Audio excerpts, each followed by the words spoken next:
What's up, everyone? It's your host, Greg Elfring, the host of the Opportunity Podcast. And today I am doing another solo episode. These last few weeks, I've had a very bad rash of guests just rescheduling on me.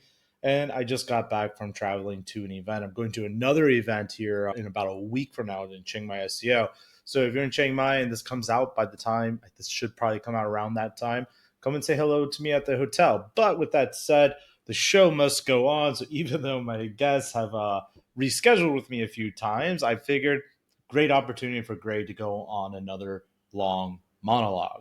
So let's do it. If you are watching this, by the way, on our YouTube channel, this is a little bit different than our normal YouTube videos because this is basically our podcast. If you didn't know, I host a podcast called The Opportunity Show. Typically, I am interviewing entrepreneurs from a wide range of fields and expertise and different levels, and they're doing different things. So if you want to check that out, go to empireflippers.com/podcast and you can see all the episodes there. Now, if you're listening to this on the podcast and you're like, well, Greg has a YouTube channel, go to youtube.com/empireflippers and you can see the more highly produced videos there where I take a topic and do a little bit of a deep dive on it. So today, what I wanted to talk about is what do you do after you acquire a business? Because acquiring it is one thing. There's a bunch of good things that we could talk about there, and we often do. But really, the power of buying a business doesn't happen when you buy, but what happens after you purchase the business. In real estate, when you invest in real estate, they often say the money is made based on how you buy, which is very, very true. And with businesses, that is kind of true too, but nowhere near as much as real estate. So I often tell people you can go and buy an overpriced business. As long as it's a good business, it's still potentially an amazing investment, even though you overpaid. Like, let's say you overpaid by 10 or even 20% of the true value of the business. But as long as it's a high quality business, you understand what you're doing, that extra 10 or 20% premium you paid ultimately doesn't mean a lot in the grand scheme of things. Like, for example, just recently we had a business buyer who bought a business from us for $180,000. Now I think it's about 22 months later, something like that. They're selling it with us again for 1.1 or 1.2 million dollars. So even if he had bought where that 180K was 20% overvalued, the amount of money he's getting on the flip, on the exit, not including all the cash flow from the growth he did, it doesn't really matter as much. So let's talk about what can you do to grow what you acquire.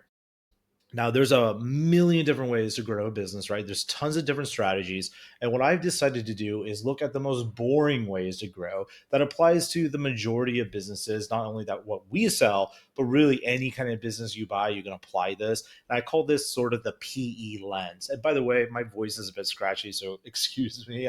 I just got back from the conference, so my throat is a bit weak.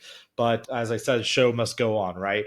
But I wanted to do this private equity version of growth because you talk to an SEO, they're talking about SEO all the time. You talk to a paid media person, they talk about paid media all the time, right? You talk to a salesperson, it's all about adding more salespeople. Whatever skill they have, they take the hammer to that. But what's interesting about private equity is they look at multiple different areas of the businesses, and there's not a whole lot of creativity involved. Like, there's some for sure, don't get me wrong. And the more creativity you have, the more innovation you bring, obviously, the better for what you acquire. But private equity, they're kind of like an assembly line, and they need to go quick because usually when private equity buys a business, they have between 4 to maybe 8 years of owning that business where they really need to exit it at a premium price versus what they bought it for to make their investors happy. So they got to go fast, and they follow kind of a proven playbook of 4 or 5 main segments that they focus on.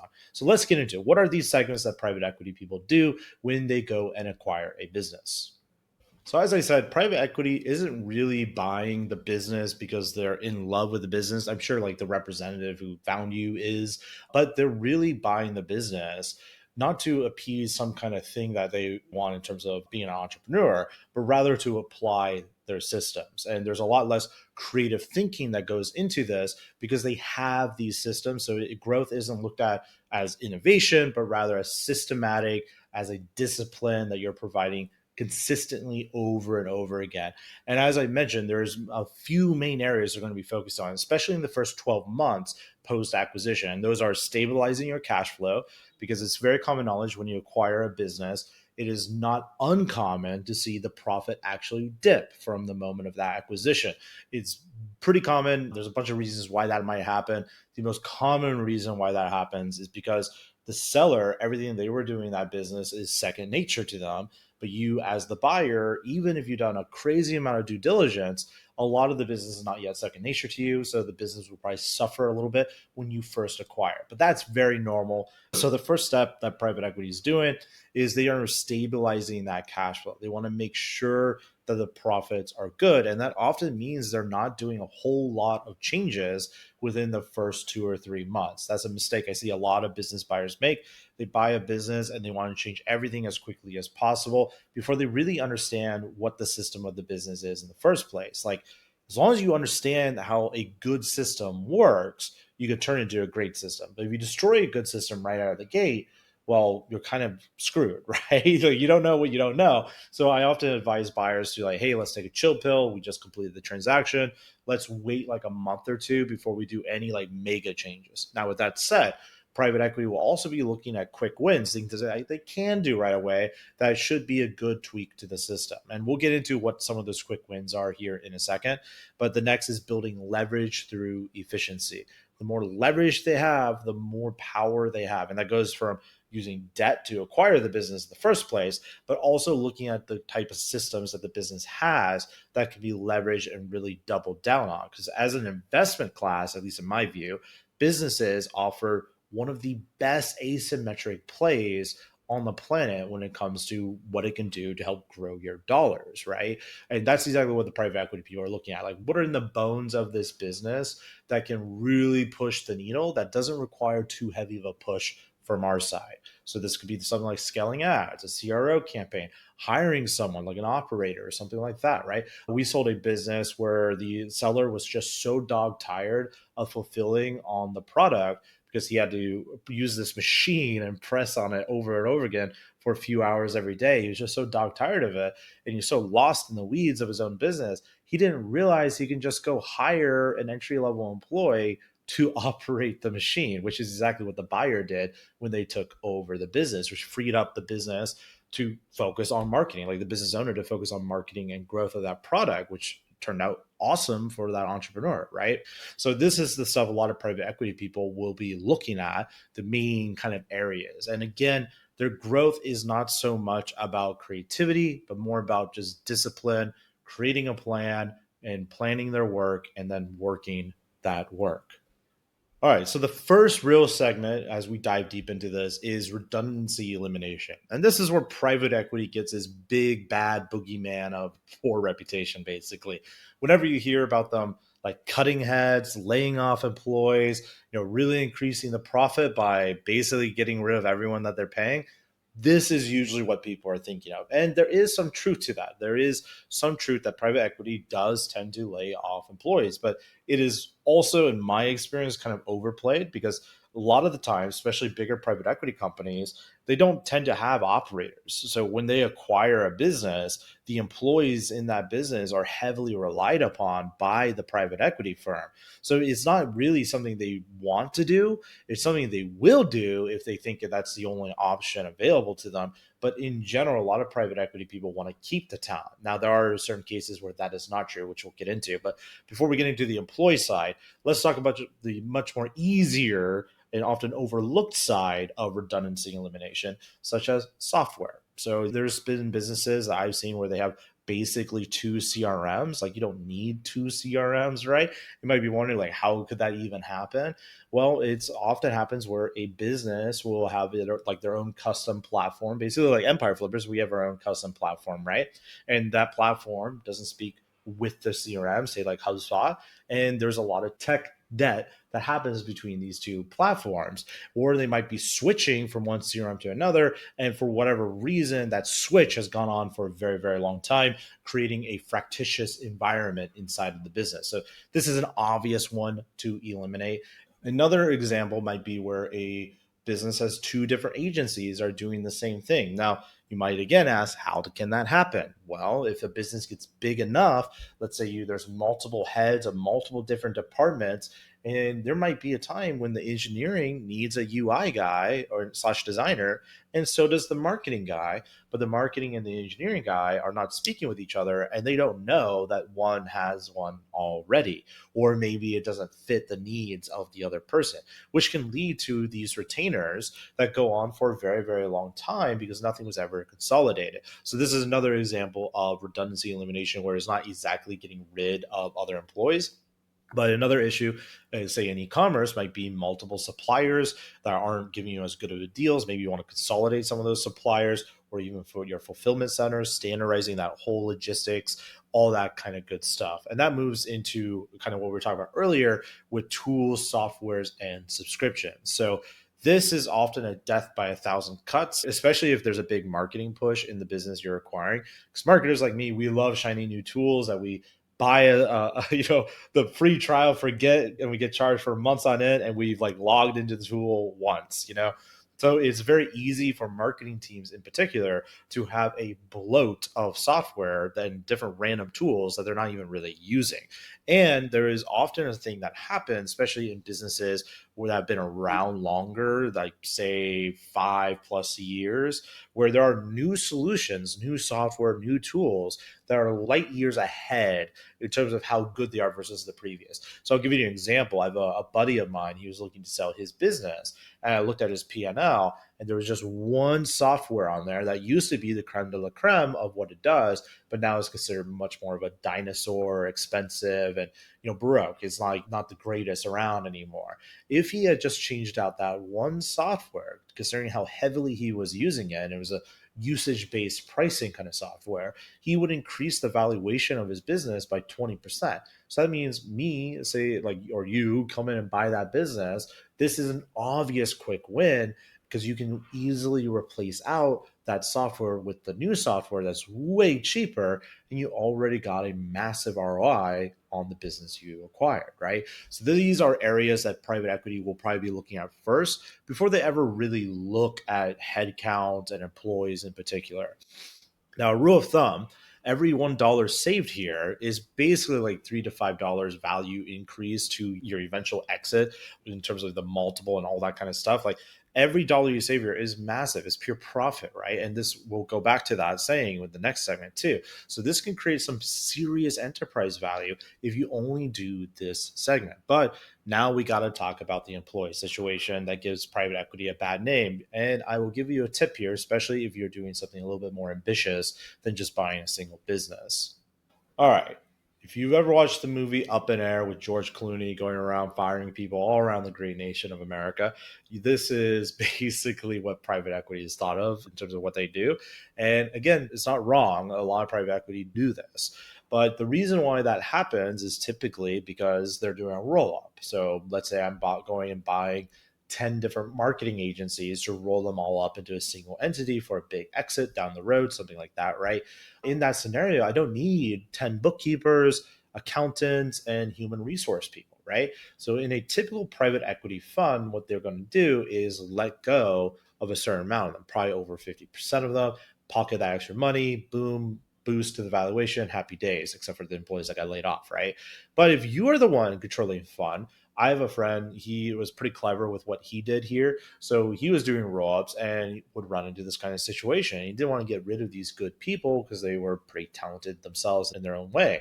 But obviously, the business didn't need that many of them, right? So what he did was take these redundant positions and create a whole new business entity with all those redundant positions. They put those people in there. Okay, you guys work for this company now. So, an example, if you had like five HR slash recruiter type people, like, great, we are starting a little small business that focuses on recruiting for marketing agencies, right? So now you can use the marketing agencies in the portfolio to market this HR service, this recruiters for other marketing agencies, which could also kind of double as deal flow to acquire more marketing agencies. But also, you can use that own service to grow the agencies because what are they good at? Recruiting marketers for agencies, right? And you not only did you save all their job, create a whole new entity with a whole new cash flow with a whole bunch of internal clients out of the gate, you also increase the overall enterprise value of the entire role quite significantly, because now there's a whole new entity that is adding to the valuation when you eventually go to exit. So there's a bunch of different creative ways you can go about this. It's not just like, hey, we need to fire all these people so I can get my margins, right? When sometimes that is it, but not always. So there's almost always a solution out there outside of just letting people go. And like I said, private equity, despite the boogeyman reputation it has when it comes to this, typically they don't have operators. They're spreadsheet wizards, they're MBA people. They've never really operated a business on the ground. They don't understand what goes into it. They understand how to buy a business and how to get deal flow, right? But not necessarily how to run your local car wash or anything like that, right? So they tend to rely a lot on the employees that they inherit from the entrepreneur that sold them the business. All right, let's move into the second part here, which is pricing optimization. And this is something that I see entrepreneurs struggle with quite a lot. So this is by far the simplest thing you can do. And you could technically do it right away when you acquire a business. Though I do recommend spending like maybe 30 days without touching price or anything like that till you get comfortable with the business. But it is very, very common for entrepreneurs to basically undercharge themselves. They often think the only way I'm going to make it against all these other people is if I'm the cheapest in the room and cheapest in the market, right? And again, if you're just starting out, yeah, okay, there's some truth to that, but you're buying a business, right? So it's already proven itself to be pretty good. And usually the entrepreneur, they started with that mindset and just never changed their pricing. I sold a software business that had been around for 20 years, never once increased its pricing. In fact, it didn't even have the customers on a recurring payment cycle. So every month, the customers had to go log back into that software and pay again to get access to the software for the month. A lot of friction. And 20 years ago, recurring payments on SaaS wasn't that common, but that entrepreneur grew that business and just never adapted to the times, never brought it into modern pricing and modern like add to cart or modern payment processing, basically, right? So there's a lot of businesses like that. And it is very common that you actually have a lot more price elasticity inside of your product than you think. Like we always think like, oh, we're going to raise our prices and the customers are all going to be super pissed off at us, but that's usually not what happens as long as you do it well.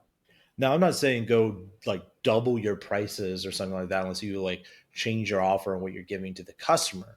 But what you can do is do a 10 to 20% increase to the product price, and then you can go measure churn, right? So this is why I say you should wait for about a month, because you want to see what is the churn versus the historical churn before you acquire the business in terms of how many people are falling off or the conversion rates, all that kind of good stuff. You want to get a good grasp on that.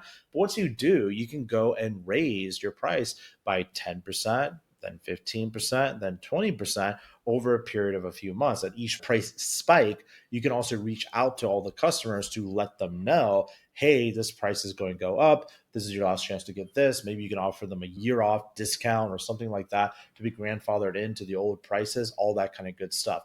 By the way, for my friends that are building software businesses, this is one of the most powerful ways private equity increases their margins, is just by simply increasing the price.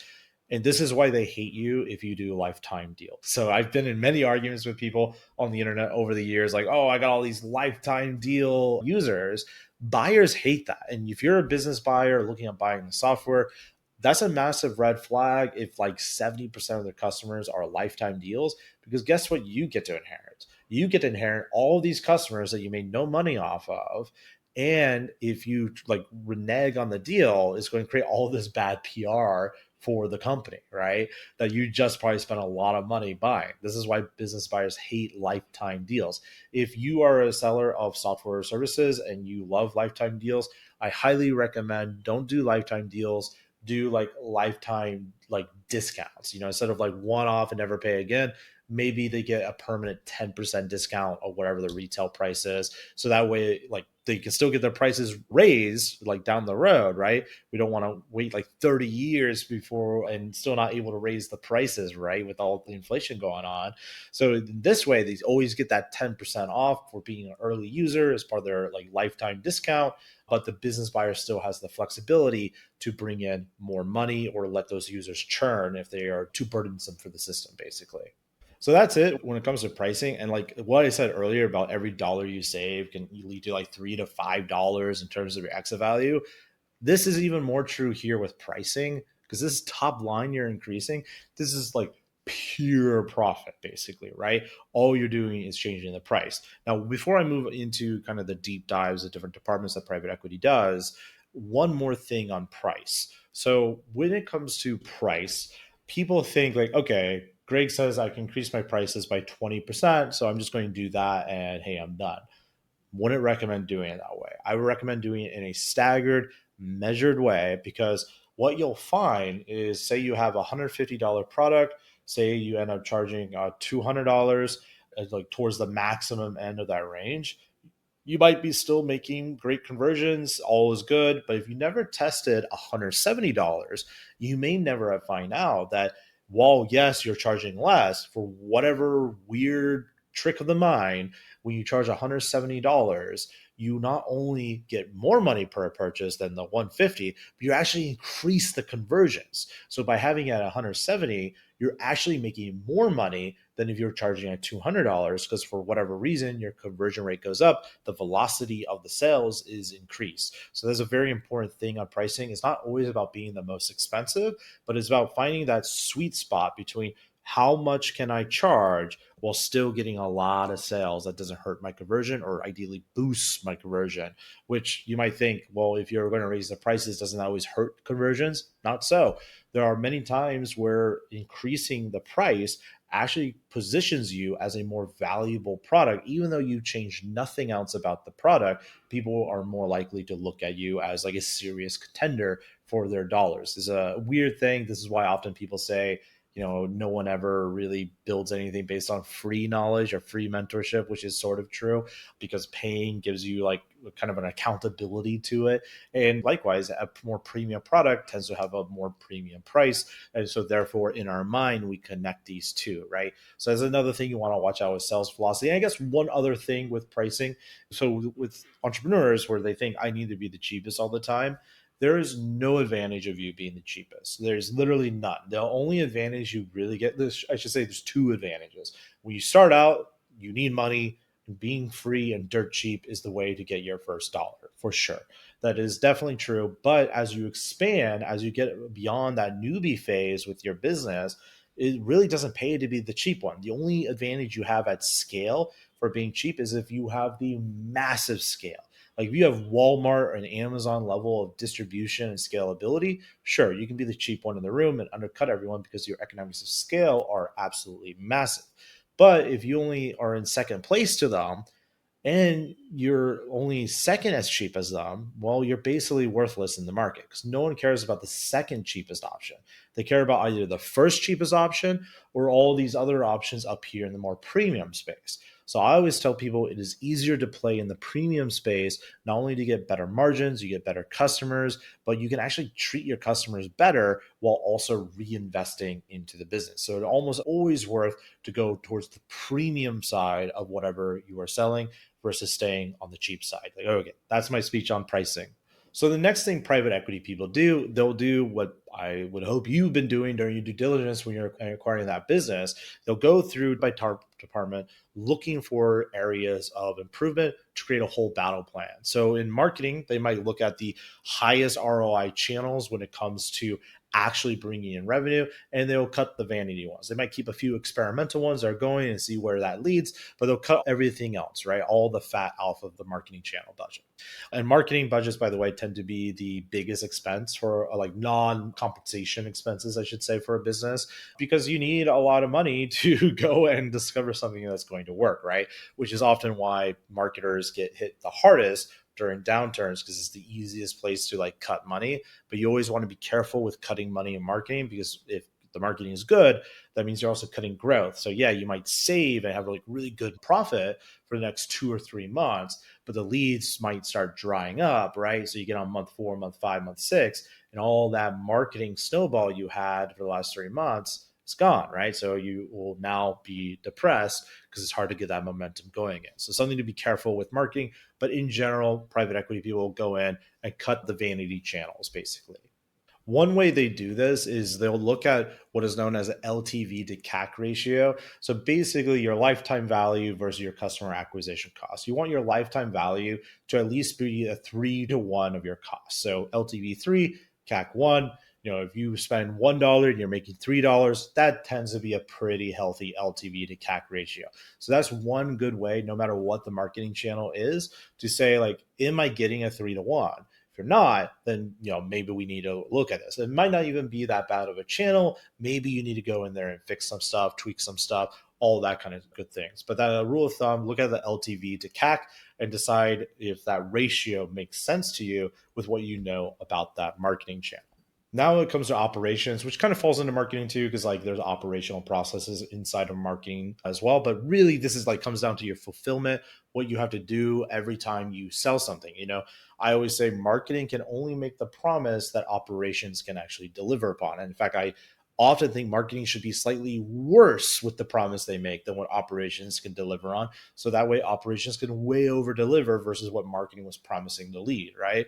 I think that leads to a much better positive flywheel for the growth of your business. But what you are looking at here and what private equity would be looking at is they'd be looking at every single process that your ops team are doing on a recurring basis. What is the process that they've done so many times? They know it by the back of their hand. They never check the SOPs, never check the checklist, all that kind of stuff. So they want to map all those recurring processes. They do it through a document, delegate, and automate kind of scenario. Usually automate first, then delegate. But you will need to document all that stuff. And often when you buy a business, a seller might say, oh, I have all these SOPs, checklists. Usually they don't, or they're very poorly managed. So that's going to be up to you to create, most likely, once you acquire this business. Once you create that documentation, now we can start introducing tools like N8N, different AI processes, or just automation processes that have no AI in it, to see how much can we eliminate the actual manual labor going into this, so we can take that employee from doing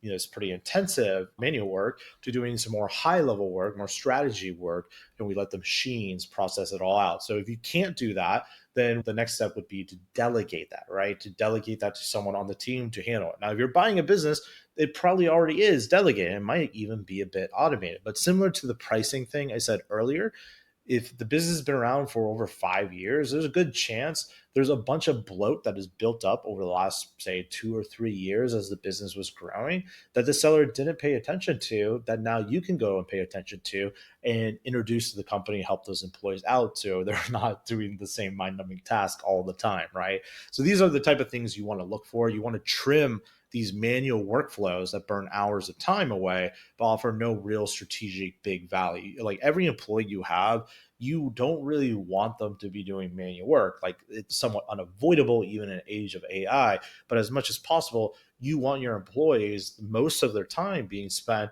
how do I solve this problem? And once I solve that problem, what's the next problem for me to solve, right? And how do I do that? And if they are being loaded down by a bunch of manual work, that also means they don't have a lot of time to mentally give to the business to figure out like what's the solution to this problem, right? So I always want to get my employees like in a position where they're thinking more strategically about the scenario, more so than anything else. And the number one way to do that is help them get time back so they actually can think about that. And hey, even if you end up doing this and you don't need those employees anymore, like, private equity, right? Redundancies. So we've just been over that too. All right, next is finance. And obviously, finance is a huge topic in itself. But you basically, what you want is some weekly dashboards, monthly dashboards. You want your cash flow forecast and what profit centers produced what by what product, all of that kind of good stuff. And it should be pretty easy for you to go in and look at this. So some entrepreneurs, they'll only look at this like once a quarter, which I think is way too long. Some entrepreneurs will look at it once a month, which I think is okay. But I think the best entrepreneurs, they really stay on top of this number and they look at it once a week. So your QuickBooks, your Xero, whatever you're using, if you have an accountant, whatever, you should be looking at cash flow in, cash flow out every single week of what is going on there. Now, one caveat here, especially if you have a long sales cycle like what we have at Empire Flippers, where it could take 9 months, it could take 36 months before someone joins my newsletter and decides to sell a business with our team, right? If you have a long sales cycle, you don't want to get so obsessed with the numbers that every week you're changing something, right? You got to take a chill pill and be stoic. like, oh shit, this last like month has been pretty much all red, but I know our pipeline looks really, really good. So we're probably going to be all right, right? Like there's been many times where our seller submissions have just suddenly dropped off a freaking cliff. And there's a tendency, especially early on in my career, less so now, where I get super freaked out. But like nowadays, to say if it's dropped off for 3 weeks, that's when I'll get concerned. If it's trending down slowly, which we have a couple KPIs like that with all the SEO fund that's been going on, I start worrying more though because it's trending, down slow. It's not like some catastrophic thing I need to fix right away. It's something we have time to look at. So what I'm saying is you want to look at these numbers every single week, but you don't want to get so obsessed with it you're changing everything. Because if you're changing everything every single week, you never have the ability to see a long-term strategy play out to fruition. And this is something that I see most often actually with marketing. So you'll have a new marketing campaign and the financials tied to that marketing campaign, and you're looking at it week on week advance or by week breakdown or whatever, right? And like, well, we need to halt these breaks. It's been like 3 weeks with these ads and it's just like not working. It's like, well, 3 weeks, depending on the budget and depending on what you're selling, might not even be enough time to get data. Like you, marketing tends to work like, let's go lose money so we can get data. Let's see if we can break even based on the data we have. Then let's see, can we actually make money based on what we're able to do to break even, right? So it's an iterative process, but that takes time and it takes money. So your financials and your marketing are always like at a crossheads here. You'll never be able to do a long-term strategy and see it out to success. So that's all my soapbox there. But in general, the reason why I recommend looking at your financials every single week is you really want to understand the pulse of the business, especially when you first acquire it, because there's going to be ebbs and flows. And there's going to be certain things that, if you look at one business, like say with our seller submissions that were down by like for 2 weeks in a row, if you didn't know any better, that might be like a hair on fire moment. But if you've been around for a long time in the business, this happens. And like we'll go on like a 3 week spree where the seller submissions are through the roof as well. And it's just an ebb and flow of the industry. There's nothing in particular that is happening. It's just the way the industry sometimes works, right? So you want to really understand the actual vibe of the business, so to speak. All right. So the last thing that private equity does a lot, that is actually my personal favorite, and you'll soon see why, is something that is known as inorganic growth. So everything I just mentioned above is considered organic growth. You're like helping the marketing, you're tweaking your sales, you're optimizing your operations. All that good stuff is considered organic in the private equity lens. What is considered inorganic in private equity is where you go and acquire a business to grow this business. So an easy example, let's say you're a real estate agent broker in a small town in America. You go on Facebook, you find a group that is dedicated to real estate in your small town or your metro, whatever, right? You go and buy that Facebook group for 2 grand, 5 grand, and now you have access to, say, 20,000 people that want to know about real estate in the town that you sell real estate at. Do you see where I'm going with this? There's obvious synergies here. And that's exactly what inorganic growth is in a nutshell. So private equity will go and usually they'll start when they raise a bunch of money, they'll go and look for what is known as a platform. A platform tends to be the biggest purchase they're going to do in what is usually a 10-year fund. So this will be their big hurrah, like something that is pretty, quote unquote, massive for the fund. Depending on how much they raise, massive might be $1 million. But typically it'll be like 5 million and up for most private equity firms to buy a platform. And once they have their platform, part of their strategy for growth is inorganic, where they will go and acquire these smaller businesses that they can then bolt on or tuck in to the actual business. So a bolt on is in a tuck in basically is very similar, is just where you buy a smaller business to add into your business and they help each other out. Your 2+2 doesn't equal 4 anymore, but it starts equaling 8 once you have the synergies. Just like that real estate group that you bought on Facebook, you can sell sponsorships in there and maybe make an extra 5-15 grand a year from that. But you can also sell real estate in there and make an extra 200 grand a year from that, from your commissions, right? Depending on the group and how active it is, all that kind of good stuff, right?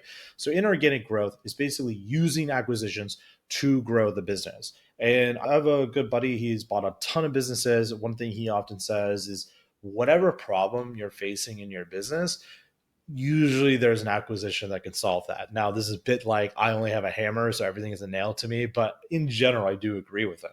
If you need traffic, maybe you go and buy a media company or a newsletter or something like that already has the traffic of your ideal customer profile, right? If you need a sales team, maybe you go and acquire a company that has a really good sales team, but maybe they're not so good at fulfillment, right? Maybe that's the thing you're really good at, right?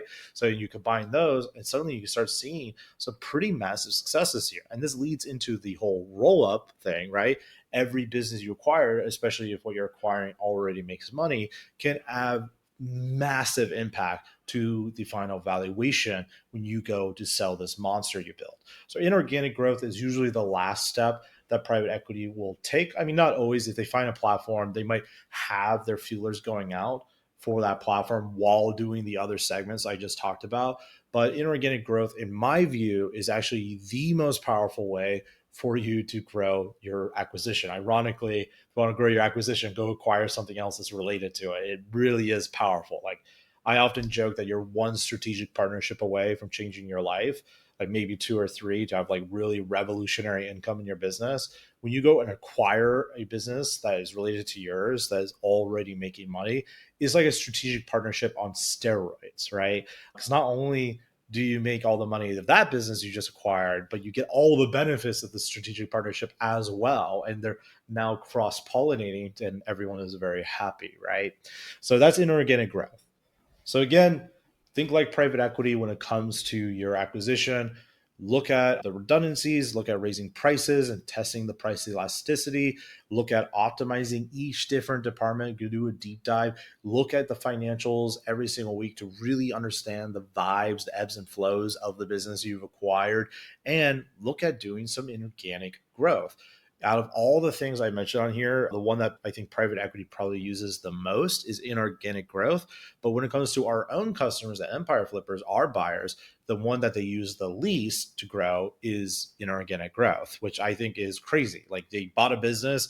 Obviously, you believe in buying businesses, right? One of the ways to grow it really quick, the thing you acquired, is buying something else that it has like really good synergies, right? So that's it. That's the podcast. I hope you guys enjoyed Greg rambling here.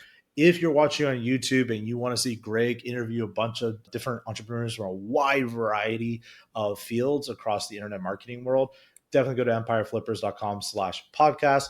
And if you're listening to this on the podcast, go to youtube.com/empireflippers to check out our YouTube channel. Give us a subscribe. And of course, as always, make sure you click the link in the description of either this episode or in the YouTube box to go and buy or sell a business to help Greg's KPIs. Talk to you later.